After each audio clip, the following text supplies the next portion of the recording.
Bienvenue dans le podcast à contre-courant, le podcast des mères audacieuses, le rendez-vous inspirant qui met en lumière des femmes et des hommes qui ont choisi de redéfinir leur trajectoire, de créer leur propre voie et de conquérir leur indépendance.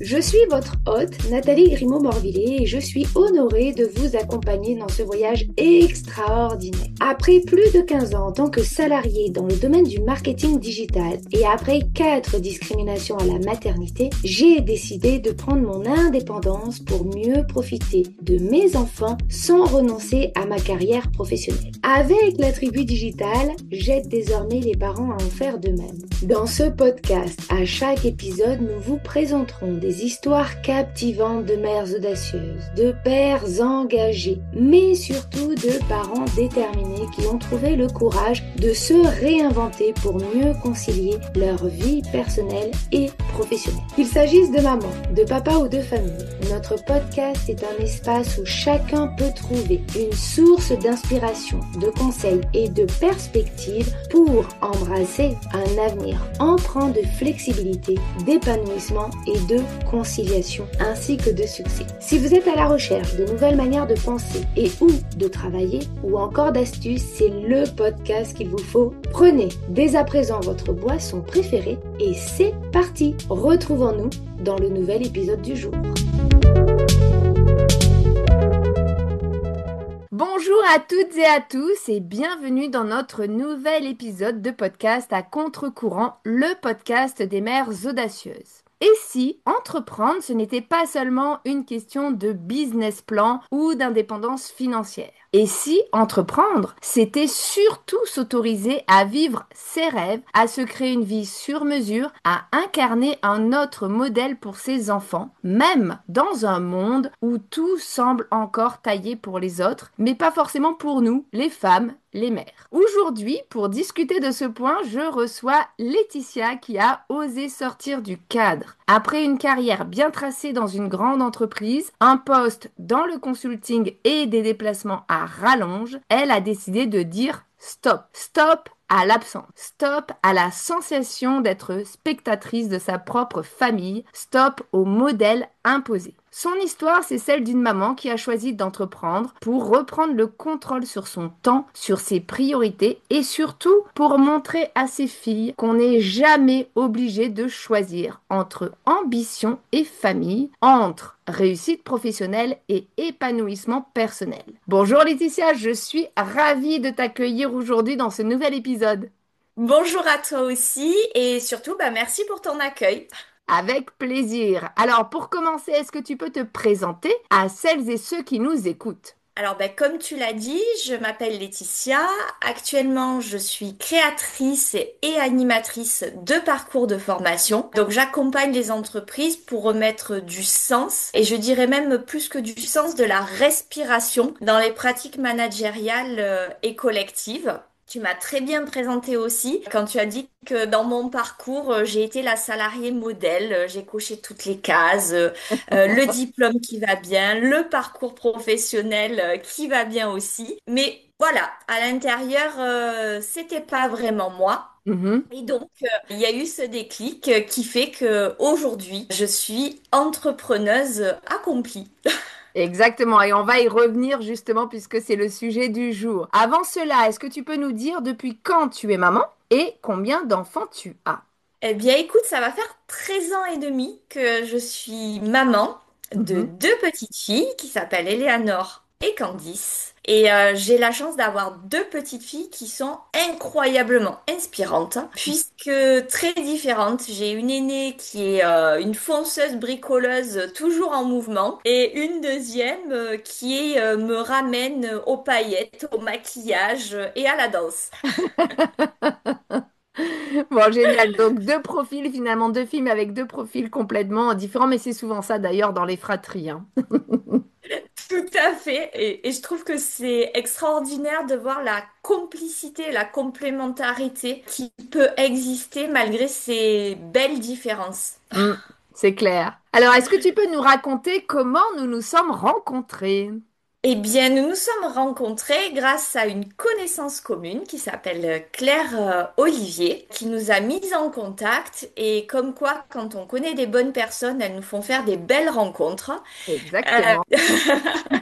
Puisque, en tout cas, moi, dès notre premier échange, j'ai senti ton énergie, l'envie de faire bouger les lignes. Je me suis retrouvée dans ce que tu représentais. Et du coup, bah voilà, faire partie de ton projet et de ce que tu portes, pour moi, ça a été comme une évidence. Ah bah merci beaucoup, mais c'est vrai qu'effectivement le feeling est très bien passé et puis je dirais que Claire est une très bonne entremetteuse puisque elle m'a mis en contact avec plusieurs femmes, plusieurs mères extraordinaires. Si tu étais une femme à impact connu, qui serais-tu? Mais surtout, pourquoi? Alors, je te cache pas que ça, c'est une question qui est difficile pour moi. J'imagine.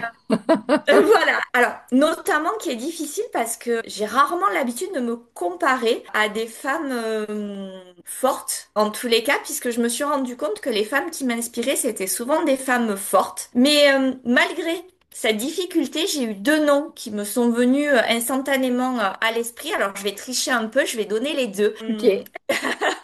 J'ai Simone Veil qui m'est vraiment venue à l'esprit parce que pour moi, c'est une femme de valeur, Mm, mm. en fait.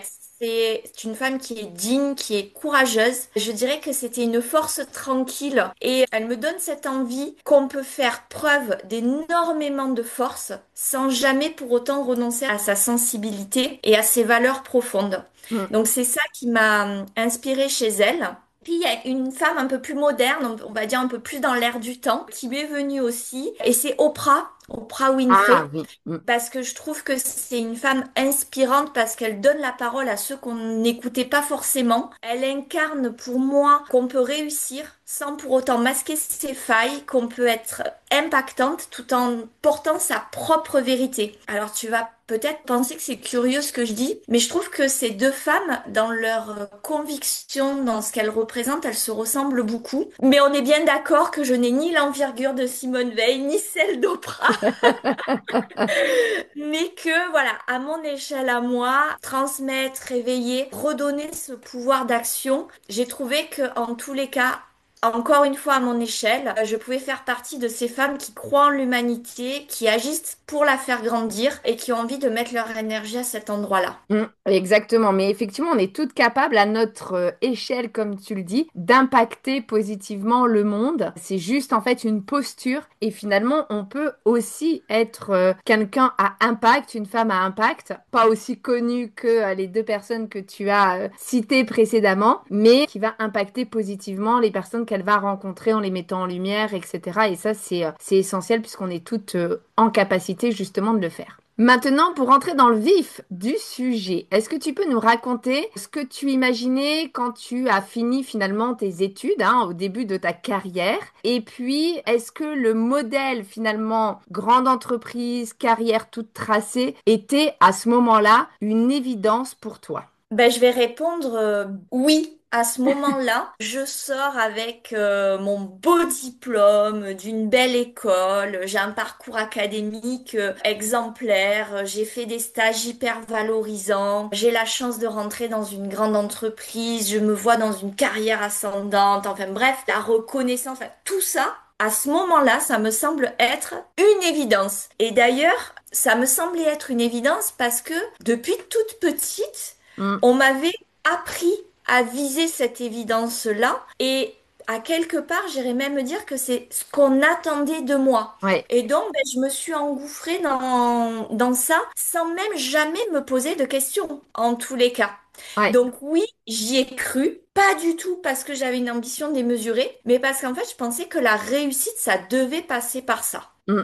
Je te rejoins tout à fait parce qu'effectivement, même moi à l'époque, hein, si je me replonge quand j'étais très jeune, après être sortie d'études, j'étais aussi dans ce modèle-là. Il faut travailler dans une entreprise, monter les échelons, avoir des postes de management, avoir les avantages qu'on peut avoir dans les gros groupes, etc. Et effectivement, pourquoi je visais ça? Tout simplement parce que depuis que j'étais toute petite, mon père me disait, c'est la voie qu'il faut tracer et c'est finalement le chemin qu'il faut faut suivre pour être heureux, pour gagner de l'argent, pour avoir une bonne stabilité, etc. Alors qu'en fait, il y a plein d'autres voies qui existent, mais qu'on n'explore pas du tout lorsqu'on est petit, en se disant, il faut rentrer dans le salariat et c'est le bon chemin à suivre. Donc, je te Exactement. rejoins. Tout à fait. C'était aujourd'hui, avec le recul, comme tu dis, avec les années qui ont passé, c'était cette idée où je me suis laissée porter en fait. Mm. Je me suis jamais questionnée et je dirais même que par ce côté enfant docile que j'ai pu avoir, bah, j'ai suivi ce qu'on me disait de faire. J'étais pas mauvaise à l'école, donc ça fonctionnait ce qu'on me disait de faire. J'ai toujours adoré apprendre, donc bah, moi on me disait d'apprendre, c'était merveilleux. Et puis voilà quoi, les choses se faisaient très naturellement en fait. Mm. Justement, après 10 ans passés dans cette entreprise, tu as commencé à ressentir de l'ennui. Qu'est-ce qui t'a le plus manqué à ce moment-là et comment tu as géré ton envie de transition professionnelle? Est-ce que tu y as réfléchi ou est-ce que ça a été plutôt une opportunité à saisir malgré les contraintes ou envers et contre tout parce que tu n'avais pas le choix? L'élément déclencheur au bout de 10 ans, c'est que je me suis rendu compte que je répétais une phrase de manière constante. C'était je sens que je m'éteins. Et quand j'ai pris conscience qu'en fait, je vais pas dire que de manière quotidienne je la répétais parce que j'exagérerais, mais qu'en tout cas ça devenait presque un leitmotiv de dire je sens que je m'éteins, alors que je faisais un boulot qui me plaisait. Mm, C'est mm, c'est ça qui était très paradoxal, puisque j'accompagnais des entreprises, j'accompagnais des dirigeants, je les aidais à structurer leur plan de formation, à structurer les parcours de leurs collaborateurs et donc leur évolution. Ce sujet-là m'inspirait profondément et en même temps, j'avais cette sensation au fond de moi de m'éteindre. mm. Ouais. Voilà, a priori, en apparence, tout était OK. Et ce sentiment-là, quand je l'ai analysé, que j'ai pris le temps de dire, mais pourquoi tu dis ça, en fait? La première chose qui m'est apparue, c'est que c'était un manque de liberté. Oui, j'accompagnais les entreprises, oui, ce côté-là me plaisait beaucoup, mais je le faisais dans un cadre qui était extrêmement réglementaire et avec des directives qui me venaient bah, du fait que je travaillais dans une grosse structure. Mm, mm. Et du coup, j'avais très peu de marge de manœuvre sur la manière de faire. Et tu l'as très bien dit tout à l'heure, c'est la première fois où j'ai eu cette sensation d'être un peu spectatrice. C'est-à-dire que, et même au-delà à ce moment-là d'être spectatrice, j'étais actrice. On me donnait les dialogues. Et moi, je retranscrivais les dialogues. Mais moi, à ce moment-là, j'avais vraiment l'envie d'être metteur en scène, pas d'être juste actrice. Et donc, ça a été ça, en fait, le cheminement intellectuel. Et donc, est-ce que tu me dis, est-ce que la transition, ça a été presque une évidence pour moi? Alors, pas du tout. Ça n'a pas été un grand saut. Ça a été très progressif, ça a été flou. J'ai réfléchi à des projets, je suis revenue en arrière. Enfin, j'ai mis très très longtemps. Je vais employer le mot accoucher parce que tout à l'heure, j'ai dit que j'étais maman, mais ça a été aussi ça. Ça a été un véritable accouchement. D'accoucher de finalement, qu'est-ce que je voulais vraiment être? Mm. Parce que ben, je m'étais jamais posé la question en fait. Donc oui, je sentais que j'étais pas celle que je voulais être par cette phrase, je m'éteins. Je sentais que je voulais plus de liberté et en même temps, qu'est-ce que ça voulait dire? J'en avais strictement aucune idée. Donc j'ai repris mes études, j'ai recommencé à me former parce que ça, je savais que ça me plaisait. Mhm. Ça m'a permis d'explorer plein de pistes, j'ai testé plein de choses, mais en aucun cas ça a été un plan millimétré. Je dirais que ça a été des découvertes et que il y a des découvertes où j'ai dit oui, ça m'intéresse, mais c'est pas ce que je veux faire. Mm. Et il y a des découvertes où j'ai dit ah ben tiens, ça je le mets dans mon sac à dos, je l'embarque avec moi dans ma réflexion et je sais pas à quel moment ça me sera utile, mais je sais qu'à un moment ça va me servir. Et je dirais que du coup, cette transition, c'est ni une opportunité, ni quelque chose de réfléchi, mais ça a été plutôt un édifice que j'ai construit pierre par pierre, jusqu'à un moment prendre du recul et dire, ah ben ça c'est plutôt pas mal en fait comme construction. Ouais, justement, donc après avoir repris tes études, donc une fois que tu as ramassé, on va dire, pas mal de compétences que tu as mis dans ton sac à dos, comme tu le dis très justement, donc tu as repris un nouveau poste en salariat. Mais à ce moment-là, je dirais, tu as découvert aussi que tu avais beaucoup de déplacements professionnels et que ça prenait beaucoup trop de place dans ton quotidien et que tu rentrais finalement chez toi, tu voyais plus trop ton mari, tes filles, etc. Et tu m'avais partagé un moment lorsqu'on a préparé justement cette émission de podcast où un jour tu rentres chez toi, tu vois ton mari et tes filles partager un moment complice et toi, tu as l'impression à nouveau d'être spectatrice et de te dire waouh, ils partagent un truc et en fait, je suis pas dans le truc parce que je suis jamais là. Qu'est-ce que tu as ressenti justement ce jour-là? A priori, ça a été à nouveau un déclic qui t'a poussé à te lancer dans l'entrepreneuriat. Tout à fait.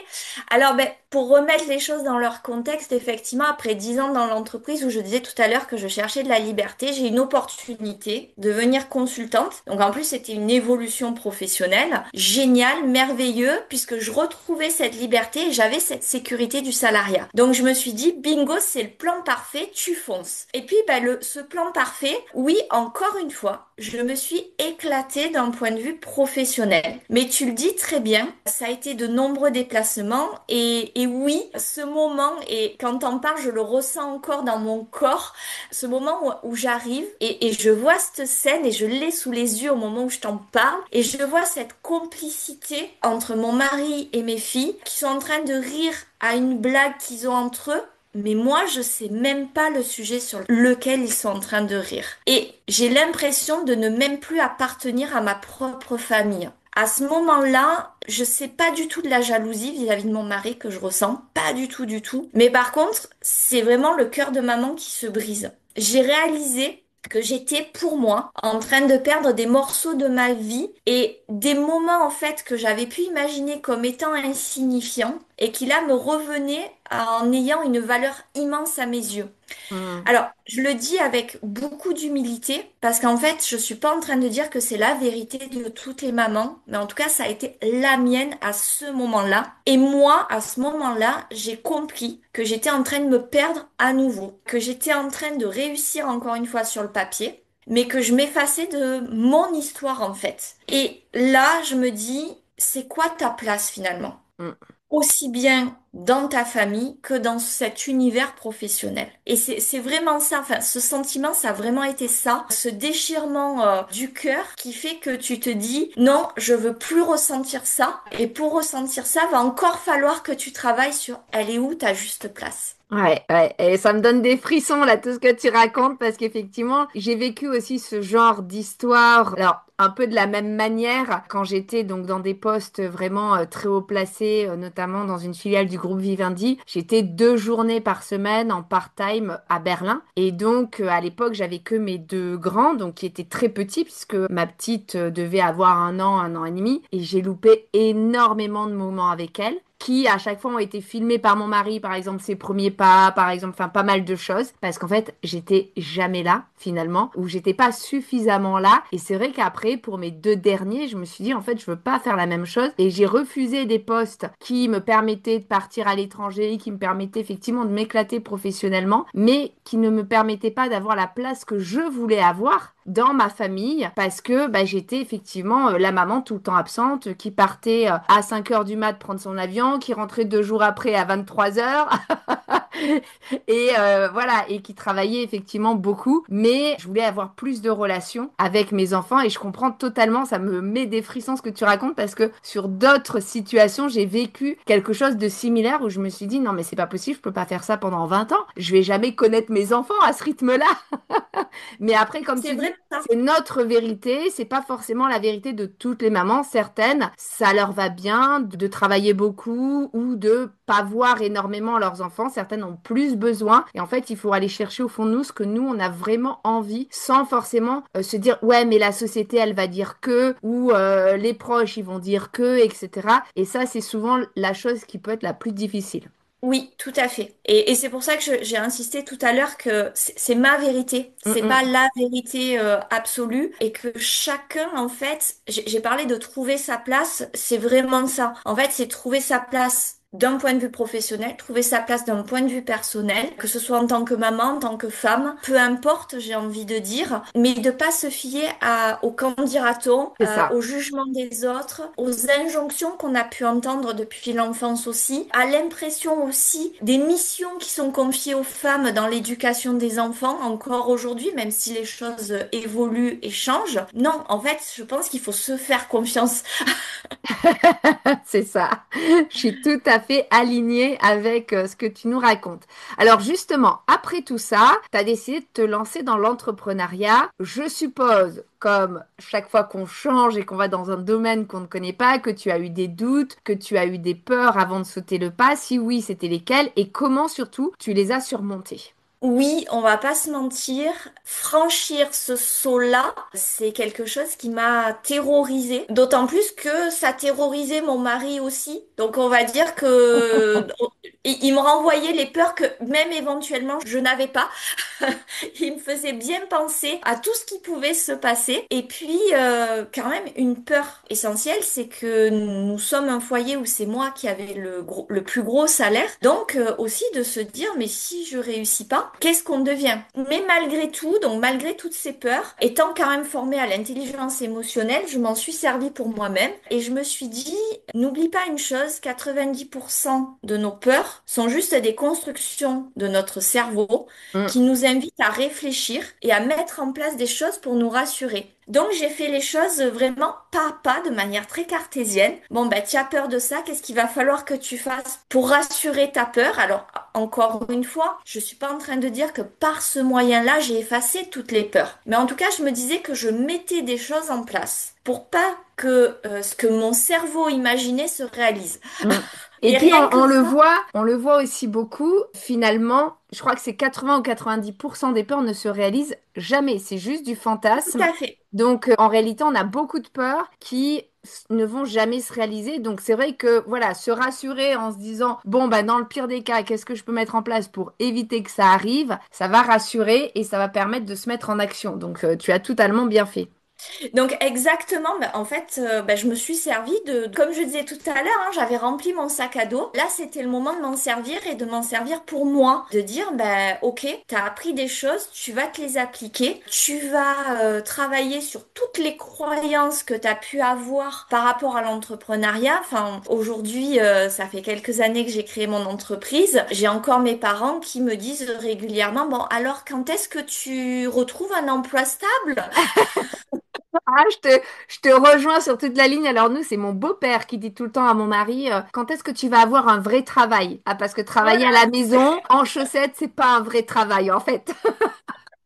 Donc, bah, du coup, tout ça, faut le déconstruire et se dire que bah, c'est peut-être le schéma qui appartient à nos parents, qui appartient à nos beaux-parents dans ton exemple, mais c'est peut-être pas mon schéma à moi. Mm, Et puis, autour de moi, j'avais pas d'entrepreneur.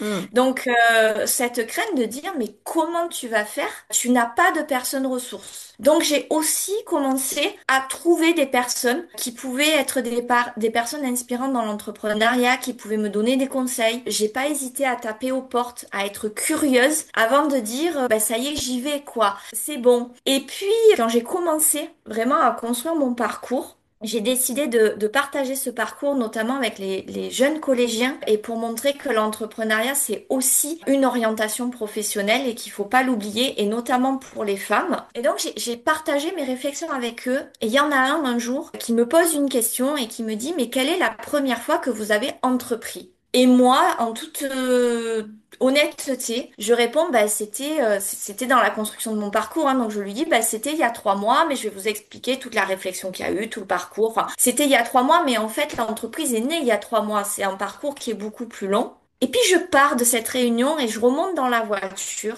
Et je me dis, tu lui as menti à ce jeune. La première fois que tu as vraiment créé, que tu as entrepris, tu étais encore à l'école primaire. Et c'est quand tu as mobilisé toute une école entière autour d'un projet associatif, toute seule, avec ta seule volonté, tu as fédéré non seulement ta classe, mais l'école.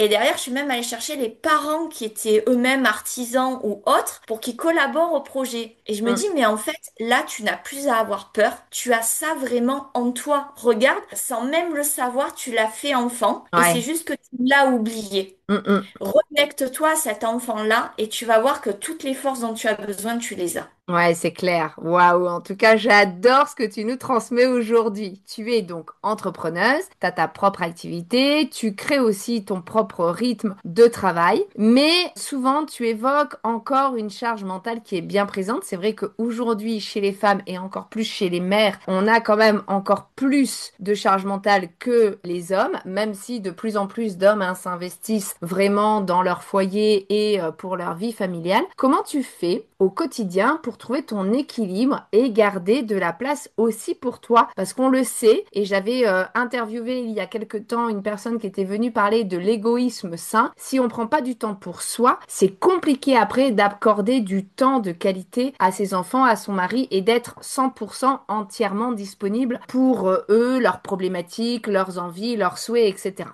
Alors toujours pareil, quand j'étais très souvent absente, j'ai eu une phrase de ma fille qui m'a fait réfléchir à tout ça et qui m'a aidée aujourd'hui quand je suis dans mon entreprise et que finalement je gère mon temps par moi-même. À cette époque-là, elle m'avait dit, Maman, de toute façon, même quand tu es là, tu n'es pas là. Ah ouais. Parce qu'en fait, j'étais en train d'organiser mes déplacements, j'étais en train d'organiser les formations, puisque déjà à cette époque-là, j'étais formatrice, j'étais en train d'organiser les relances clients, puisque j'étais une consultante tout à fait autonome, donc finalement, j'étais déjà entrepreneuse, sauf que j'avais l'assurance du salaire. Et cette phrase, elle m'a fait énormément mal. Parce Mm. qu'en fait, moi, j'avais cette impression de dire, mais je suis là, je suis avec toi. Et en fait, son ressenti, c'était, oui, mais t'es là, mais en fait, c'est comme si t'avais pas envie d'être là. Et ça, je me suis dit, c'est une phrase que je ne veux plus entendre le jour où moi, je gère mon temps. Et après, c'est vrai que ça, c'est les injonctions que je me mets à moi-même. Tu disais que j'ai pas perdu la charge mentale, mais ça, c'est mon tempérament. Et en fait, j'aime bien que tout le monde aille bien. Donc, du coup, je vais tout faire, tout mettre en œuvre pour que ma fille, elle ait son t-shirt préféré pour ce moment-là parce que c'est important pour elle. Pour que mon autre fille qui fait de la danse, elle ait ses costumes qui soient tout cousus, tout prêts. Pour anticiper les repas parce que j'ai envie que tout le monde mange sainement. Enfin, mais ça, j'ai envie de te dire que c'est ce que je me crée et c'est ce que j'ai envie de me créer parce qu'à quelque part, c'est aussi ce qui vient nourrir mon plaisir et mon bonheur de voir que tout le monde est bien. Et c'est ça, en fait, que j'aimerais dire, c'est que c'est vrai qu'aujourd'hui, j'ai cette chance où je peux choisir quand je m'arrête, quand j'ai besoin de souffler, quand je travaille, j'ai pas besoin, en fait, de demander de permission. Mais en fait, c'est s'autoriser soi-même à se donner des permissions. Est-ce que j'ai un équilibre absolu, infaillible, parfait? Non, je dirais que c'est un équilibre qui se construit au jour le jour, Mm. qu'il est vivant, mais que le secret, c'est que j'ai appris à écouter mes propres signaux et surtout à lâcher une idée que j'avais, qui était que tout doit être parfait Parfait. tout le temps. Mm.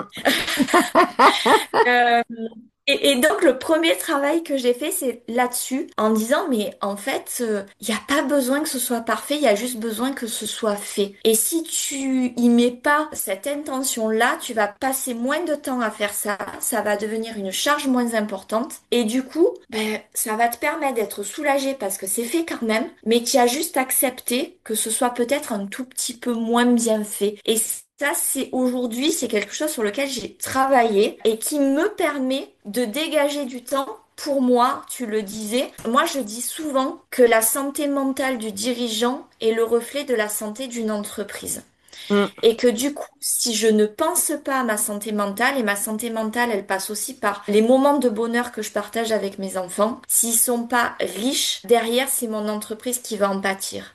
C'est Donc clair. effectivement, quand je dis non à un rendez-vous ou quand je rédige pas un mail dans l'instantanéité, à quelque part, je me dis, tu as le droit de le faire parce que c'est grâce à ça que derrière, tu vas pouvoir être encore plus performante. Mm. Et c'est trouver ce juste équilibre entre se mettre une pression qui va nous épuiser et choisir une performance durable. Et moi, aujourd'hui, ce que j'ai envie, c'est de choisir une performance durable. Donc oui, dans mon agenda, je me bloque des temps à moi, en semaine, pendant que les enfants sont à l'école et que le mari est au travail.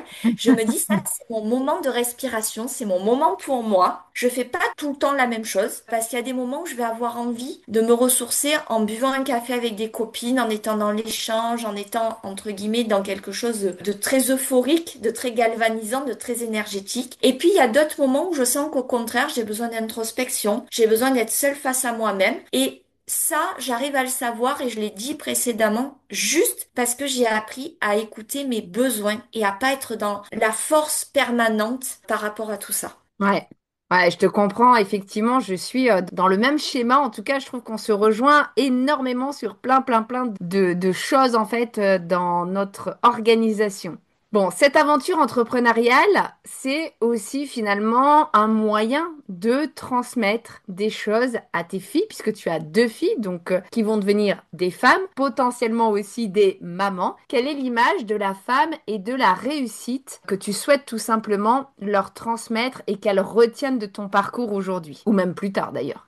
Bah, en fait, je crois que si je devais le résumer en une phrase, c'est que elles ont le droit de choisir leur propre chemin. Et que leur propre chemin, c'est pas le chemin que veut papa, c'est pas le chemin que veut maman, c'est pas le chemin que veut la société, c'est pas le chemin que veut l'école, c'est le chemin que elles ont envie de construire. Et je le disais tout à l'heure, elles sont très différentes toutes les deux. Et j'ai changé encore il y a peu de temps avec un ami entrepreneur et je lui disais qu'aujourd'hui, une de mes principales réussites, c'est de voir la différence de mes filles. Parce que si elles osent être à ce point différentes, c'est qu'elles ne ressentent pas d'injonction de notre part, je vais parler de mon mari et de moi, pour être quelqu'un qu'elles ne sont pas. Mm, Et ça, c'est quelque chose qui me rend déjà aujourd'hui très fière parce que elles n'ont pas ce sentiment d'être dans l'obligation de rentrer dans une case, de devoir faire plaisir, de devoir suivre un modèle tout fait. Et j'aimerais vraiment qu'elles retiennent que la réussite, c'est pas forcément un titre professionnel, c'est pas forcément un salaire avec énormément de zéros derrière. mm. C'est pas forcément un rythme effréné, mais que peut-être la vraie réussite, c'est d'être à sa place, d'être intérieurement libre, et puis d'avoir ce courage d'être soi. Et tu disais, bah, qu'est-ce que j'aimerais qu'elle voie en moi? J'aimerais qu'elle voie en moi une femme qui a osé. Pas parce que je suis très sûre de moi, parce que la confiance en soi, ça se travaille, et je l'ai Ouais. travaillé. Et elles m'ont vu la travailler, que je suis certainement imparfaite, mais en tous les cas, que je suis en mouvement pour être moi. Et ce mouvement, c'est dire aussi que on a tous des rêves. Il y en a qui sont fous, il y en a qui sont doux, mais en tout cas, ils ont le mérite d'exister et ils ont le mérite qu'on se penche sur ces rêves-là.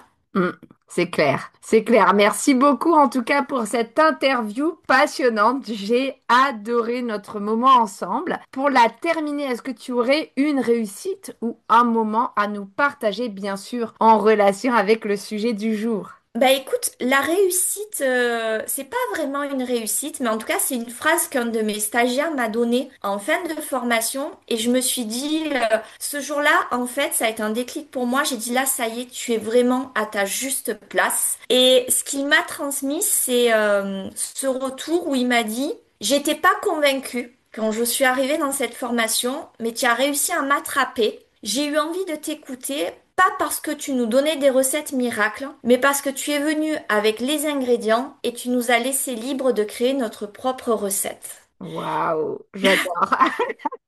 J'adore, j'adore, j'adore. Trop, trop bien. Et voilà, et en fait, tu vois, pourquoi j'ai choisi ce retour-là? Parce que je trouve qu'il résume très bien tout l'échange qu'on a pu avoir. Tout ce que j'ai envie de transmettre à mes filles, tout ce que je transmets aujourd'hui par mes formations, c'est d'offrir pas une vérité absolue, mais en tout cas un cadre qui nous permet d'explorer, de créer des espaces où on se reconnecte à nous-mêmes, sans pression, sans masque, sans rien. Et en fait, ces espaces où on n'a qu'une chose à faire, c'est être pleinement soi, parce que je suis vraiment intimement convaincue que la puissance vient du fait qu'on est soi-même. Et je rencontre des managers, je rencontre des entrepreneurs qui ont toujours cette impression que être puissant, c'est être une représentation qu'on doit être. Et moi, j'aime bien déconstruire ça en disant que la puissance, au contraire, c'est d'être aligné, d'être soi et de s'autoriser tout simplement.